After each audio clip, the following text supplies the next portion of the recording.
સંધાન all Gujarat integrated classroom. સેટેલાઇટના માધ્યમથી જોડતી કડી એટલે સંધાન. Myself, Tejas B. Shah, Assistant Professor, Ambaba Commerce College, Sabargam, Surat. Myself, Mehul Shah, working as Assistant Professor in JZ Shah Arts and HP Desai Commerce College, Amroli, Surat. Today, we both are going to discuss on interpretation and analysis through financial ratios. એટલે કે હિસાબી ગુણોત્તરોનું વિશ્લેષણ અને અર્થઘટન, આ બંને બાબતો વિશે આજે અમે અહીં ચર્ચા કરવાના છીએ. તો સૌ પ્રથમ તો આપણે આપણી જે ટોપિક પર ચર્ચા કરવાના છે તેની પૂર્વ ભૂમિકા જોઈશું. આપણી સ્ક્રીન પર આપ જોઈ શકશો. Ratio analysis is an important and powerful technique or method used for analysis of financial statements. Analysis and interpretation of various accounting ratios gives a better understanding of financial condition and performance of a firm. મિત્રો, આપણે જાણી શકશું કે કોઈપણ company જ્યારે નફાકારકતા કરતી હોય તો એના નાણાકીય પત્રકોનું વિશ્લેષણ કરવું ખૂબ જ જરૂરી બને છે, અને વિશ્લેષણ માટેની એક ખૂબ જ અગત્યની પદ્ધતિ એ હિસાબી ગુણોત્તરો છે. જ્યારે પણ આપણે હિસાબી ગુણોત્તરોનો ઉપયોગ કરીએ છીએ ત્યારે આ ગુણોત્તરો દ્વારા જે વિશ્લેષણ કરીએ છીએ તેના પરથી આપણે ચોક્કસ તારણ કાઢી શકીએ છીએ કે કોઈ કંપની કેટલો નફો કરી રહી છે, કોઈ કંપની કેટલો ખોટ કરી રહી છે, કયા હદે કંપની રોકાણ પર વળતર ચૂકવે છે. આ દરેક વસ્તુનું નિરાકરણ કે દરેક વસ્તુનું એનાલિસિસ કર્યા પછી અર્થઘટન આપણે હિસાબી ગુણોત્તરો દ્વારા જ કરી શકીએ છીએ. જોઈશું ત્યાર પછી હિસાબી ગુણોત્તરનો અર્થ નેક્સ્ટ સ્લાઇડ પર. A financial ratio is a relationship between two related items of financial statements expressed mathematically. અહીં એક બાબત ખૂબ જ મહત્ત્વની છે મિત્રો, કે જે હિસાબી ગુણોત્તર છે એ કોઈપણ કંપનીના પાકા સરવૈયાની માત્ર બે સંબંધિત માહિતીનો ગુણોત્તર દર્શાવે છે. અહીં આપણે એવું નથી કહી શકતા કે કોઈપણ બે અસંબંધિત કે ઇરરિલેટેડ આઇટમ વિશે આપણે ક્યારેય સંબંધ શોધી નથી શકતા, અને જો એવું કરશું તો આપણે કોઈ ચોક્કસ તારણ પર નહીં આવી શકશું. તો એક ખૂબ જ મહત્ત્વનો મુદ્દો જે હિસાબી ગુણોત્તરની વ્યાખ્યાનો હોય છે કે કોઈપણ પાકા સરવૈયા કે નફા નુકસાન ખાતાની જે બે સંબંધિત વિગતો છે તેનો આપણે સંબંધ શોધીએ છીએ. બંને વચ્ચેનો સંબંધ શોધીને એના પરથી આપણે કોઈ તારણ પર જઈ શકીએ છીએ. ત્યારબાદ જોઈશું નેક્સ્ટ સ્લાઇડ. એનો સ્કોપ શું છે? જ્યારે પણ આપણે કોઈ હિસાબી ગુણોત્તર શોધીએ છીએ તો માત્ર ને માત્ર કોઈ એક હિસાબી ગુણોત્તરોનો ક્યારેય કોઈ અર્થઘટન નથી કરી શકાતું, જે આપણી સ્લાઇડ પર પણ જોઈ શકીશું. With a single financial ratio no conclusion is to be arrived at. Ratio are to be studied and relation to each other in comparison of the past ratios of the firm as well as ratio of the industry, better with its immediate competitors to understand their relative significance. કોઈપણ કંપનીના ચાલુ વર્ષનો માત્ર એક જ ગુણોત્તર જો શોધી લઈશું આપણે ચાલુ વર્ષના ગુણોત્તરને, અને તેના પરથી આપણે ક્યારેય કોઈ પણ તારણ પર નથી આવી શકતા. એ માત્ર વિશ્લેષણ થયું, આપણે કોઈ ગણતરી કરી છે. હવે જ્યારે એના પરથી કોઈ અર્થઘટન કરવું હોય છે ત્યારે એના માટે આપણી પાસે કોઈ સરખામણી માટેનો આધાર જોઈએ છે. હવે સરખામણી આપણે 3 જગ્યાથી કરી શકીએ છીએ. નંબર 1, ચાલુ વર્ષના કંપનીના જે ગુણોત્તરો છે તેને કંપની સાથેના જ ભૂતકાળના ગુણોત્તરો સાથે આપણે સરખાવી શકીએ છીએ, અથવા તો આપણી કંપનીના ચાલુ વર્ષના ગુણોત્તરોને ઉદ્યોગના ગુણોત્તર સાથે સરખાવી શકીએ છીએ, અથવા તો આપણી જ કંપનીના ચાલુ વર્ષના ગુણોત્તરોને આપણે આપણા હરીફો સાથે સરખાવી શકીએ છીએ. જ્યારે 2 કે 2થી વધુ ગુણોત્તર આપણી સમક્ષ હશે તો આપણે ચોક્કસથી એનું વિશ્લેષણ અને અર્થઘટન ખૂબ સાચું કરી શકીશું. એટલે અહીં એવું ખાસ ધ્યાનમાં લેવું જરૂરી છે કે માત્ર કોઈ એક જ વર્ષના ગુણોત્તર શોધીને આપણે ક્યાંય એનું અર્થઘટન નથી કરી શકતા. આગળ જોઈશું આપણી સ્ક્રીન પર. તો મુખ્યત્વે આપણે મિનિંગ અને સ્કોપની જાણકારી મેળવ્યા પછી હવે ટાઈપ્સ ઓફ રેશિયોઝની વાત કરીએ. Types of ratio can be classified into 4 categories. Number 1, liquidity ratio. After that, leverage ratio. Number 3, activity ratio and profitability ratio. Screen ઉપર જે 4 તમે મિત્રો જોઈ રહ્યા છો કે 4 રીતે વર્ગીકરણ મુખ્યત્વે થઈ શકે. તો નંબર 1, લિક્વિડિટી રેશિયો. તો લિક્વિડિટી રેશિયો કોને કહી શકાય? Liquidity ratio is the short term measurement. After that, leverage ratio, we can find the capital structure of the company through the leverage ratio. After that activity ratio. Activity ratio it means કે company એના ફંડનું કેવી રીતે properly utilization કરી શકે, તો તે આપણે activity રેશિયોથી જાણકારી મેળવી શકીએ છીએ. અને લાસ્ટ વન પ્રોફિટેબિલિટી રેશિયો, એટલે કે કંપનીની નફાકારકતાની સ્થિતિ જે કંઈક જાણકારી મેળવવી હોય તો તેના માટે મેઝરમેન્ટ માપ છે પ્રોફિટેબિલિટી રેશિયો. તો ચારે ચાર મુખ્યત્વે 4 રીતે વર્ગીકરણ થઈ શકે. અન્ય રીતે પણ જે કંઈક વર્ગીકરણ થતા હોય તે આ મુખ્યત્વે 4 શીર્ષક હેઠળ આપણે એને આવરી શકીએ છીએ. ત્યાર પછી નેક્સ્ટ આપણે ફર્સ્ટ પોઈન્ટની જો વાત કરીએ, લિક્વિડિટી રેશિયો. યસ, અહીં જો તેજસ સર આપણે જોઈએ તો લિક્વિડિટી રેશિયો એ કંપનીની તરલતા દર્શાવે છે. કોઈપણ કંપની કેટલી નફાકારકતા કરી રહી છે એના કરતાં પણ કંપની બાહ્ય દેવા ચૂકવવા માટે કેટલી હદે સક્ષમ છે, કેવી રીતના એ પોતાના બાહ્ય દેવા કે લેણદારો કે ઉછીના નાણાં જે ટૂંક સમયના એણે ઉછીના લીધા હોય એ કેવી રીતના ચૂકવી શકે એની શક્તિ એ દર્શાવે છે. આ ગુણોત્તર દ્વારા કોઈપણ કંપનીની તરલતા કેટલી છે, લિક્વિડિટી કન્ડિશન કેટલી છે, કંપની કેટલી ઝડપથી ઉછીના નાણાં ચૂકવી શકે એ આપણે જાણી શકીએ છીએ. આપણે સ્ક્રીન પર પણ જોઈ શકીશું એને. Liquidity ratios are highly useful to creditors and commercial banks that provide short-term credit. Okay, એવી ઉછીની નાણાં એવા સમયના, જ્યાં આપણે અહીં શબ્દ યુઝ કર્યો છે શોર્ટ ટર્મ ક્રેડિટ, એટલે કે ટૂંકા ગાળાનું ધિરાણ. અહીં ટૂંકા ગાળાનું અર્થઘટન આપણે 1 વર્ષ કે તેથી ઓછા સમયગાળાનું કરશું. Short term refers to a period not exceeding 1 year. Liquidity ratios measures the firm's ability to meet current obligation. Company તેની વર્તમાન ચૂકવણીઓ ચૂકવવા માટે કેટલી હદે સક્ષમ છે તે આપણે આ ગુણોત્તરો દ્વારા જાણી શકીએ છીએ. હંમેશા કોઈપણ કંપની પાસે જે રોજિંદા વ્યવહારો માટે ખર્ચાની ચૂકવણી હોય છે એટલી રોકડ હાથ પર હોવી જોઈએ. દાખલા તરીકે લેણદારો પાસે આપણે ઉછીનો માલ સામાન ખરીદતા હોઈએ ઉધાર પર, સાખ પર, એવી જ રીતના ઉછીની મૂડી, ટૂંકા ગાળાની ઉછીની મૂડી લીધેલી હોય જેના પર આપણે વ્યાજ ચૂકવવાનું હોય છે. તો આ દરેક વસ્તુ કંપની કેટલી ઝડપથી અને કેટલી યોગ્ય રીતના સમયમર્યાદામાં ચૂકવી શકે છે તે આપણે આ લિક્વિડિટી રેશિયો દ્વારા જાણી શકશું. જોઈશું નેક્સ્ટ સ્લાઇડ આપણી. A firm should ensure that it does not suffer from lack of liquidity and also does not have excess of liquidity. આ મુદ્દો ઘણો જ મહત્ત્વનો છે મિત્રો.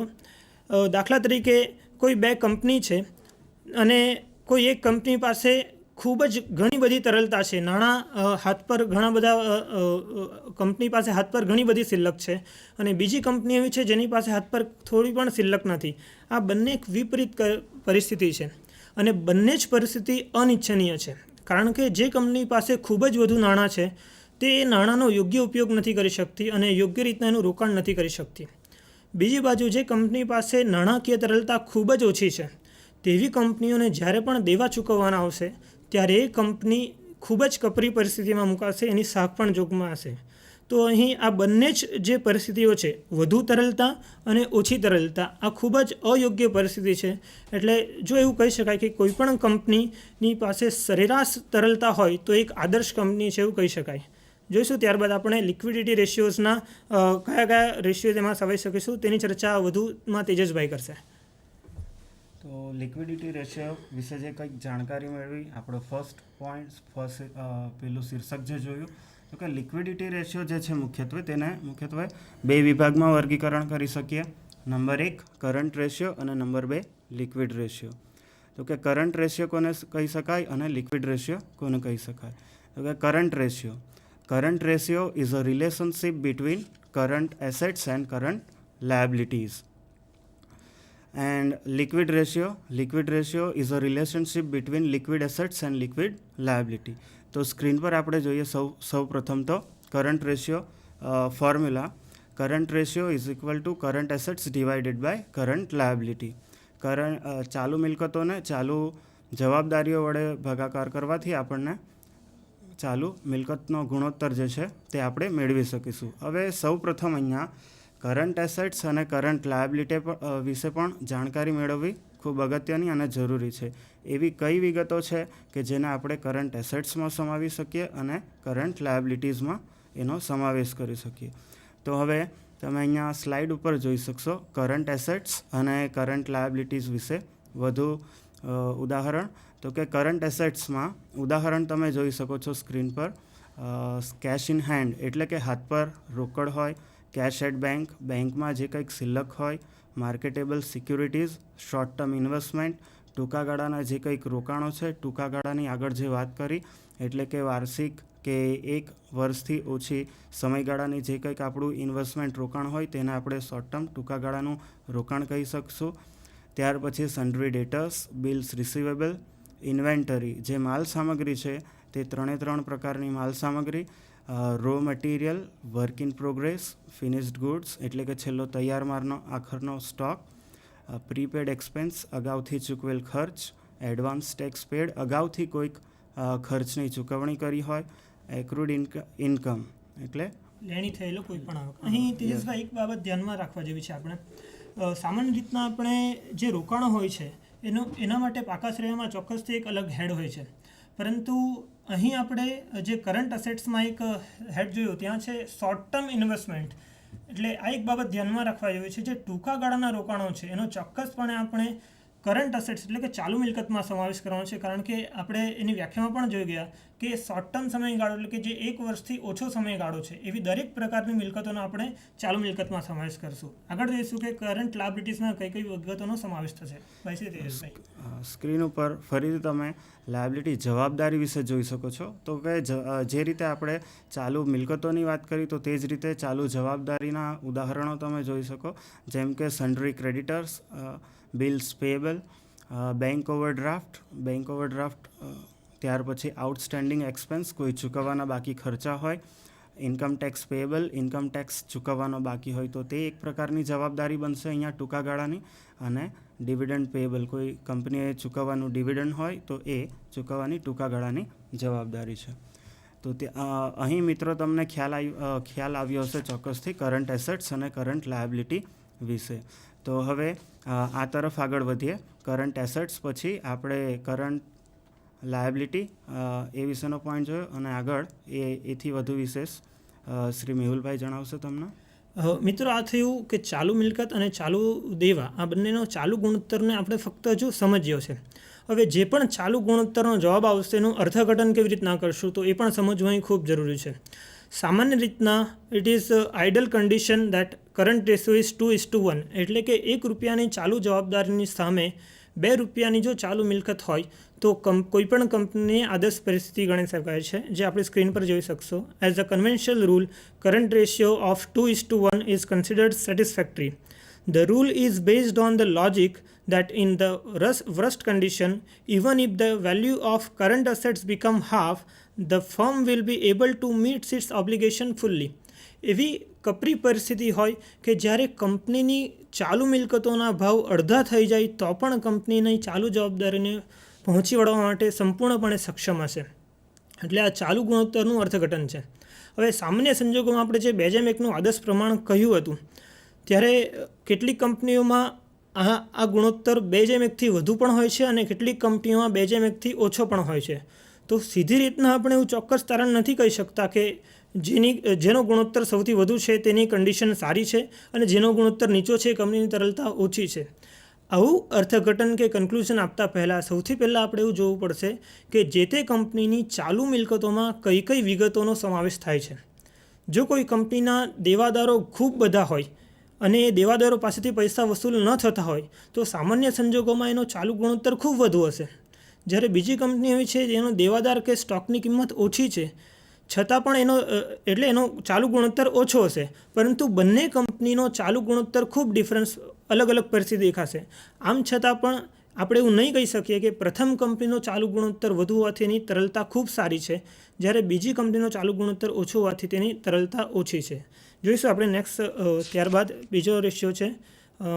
આ જે આપણે હમણાં ચર્ચા કરી ગયા, high current ratio may not be favourable, on the other hand low current ratio may not be favourable. બંને પરિસ્થિતિ અનિચ્છનીય છે. જોઈશું આગળની સ્ક્રીન મિત્રો. ત્યારબાદ છે liquid ratio. Liquid ratio is a relationship between liquid assets and liquid liability. Mostly આપણે જેવી રીતના ચાલુ ગુણોત્તર જોયો કે ચાલુ મિલકત અને ચાલુ દેવા આ બંનેનો સંબંધ છે, થોડોક જ તફાવત છે લિક્વિડ ગુણોત્તર એટલે કે પ્રવાહી ગુણોત્તર. લિક્વિડ ગુણોત્તરમાં આપણે પ્રવાહી ગુણોત્તરમાં બે પ્રકારની વસ્તુઓનો સમાવેશ કરીશું. પ્રથમ છે પ્રવાહી મિલકતો અને ત્યારબાદ છે પ્રવાહી દેવા. હવે પ્રશ્ન એ થશે કે પ્રવાહી મિલકત એટલે શું અને પ્રવાહી દેવા એટલે શું? Okay, liquid assets and liquid liability એ એવા પ્રકારની મિલકત છે, એવા પ્રકારના દેવા છે જેને સમયના ખૂબ જ ટૂંકા ગાળામાં આપણે રોકડમાં કન્વર્ટ કરી શકીએ છીએ without waste of their value. Okay, એટલે જ્યારે લિક્વિડ અસેટ્સ અને જેનું સૂત્ર આપણે આપણી સ્ક્રીન પર જોઈ શકશો, liquid ratio is equal to liquid assets divide by liquid liability. હવે લિક્વિડ અસેટ્સ અને લિક્વિડ લાયબિલિટી શું છે એનું અર્થઘટન પણ આપ નીચે આપની સ્ક્રીન પર જ જોઈ શકો છો. Liquid assets is equal to current assets minus stock and liquid liability is equal to current liability minus bank overdraft. અહીં જે આપણે અગાઉના સૂત્રમાં ચાલુ મિલકતો જોઈ ગયા હતા એમાંથી માત્ર ને માત્ર આપણે સ્ટોકની કિંમત દૂર કરી દઈશું તો આપણને પ્રવાહી મિલકત મળી જશે. અને એવી જ રીતના લિક્વિડ લાયબિલિટી શોધવા માટે જે અગાઉ આપણે ચાલુ દેવા શોધી ગયા એમાંથી જ આપણે બેંક ઓવરડ્રાફ્ટને દૂર કરી દઈશું તો આપણને પ્રવાહી દેવા મળી જશે.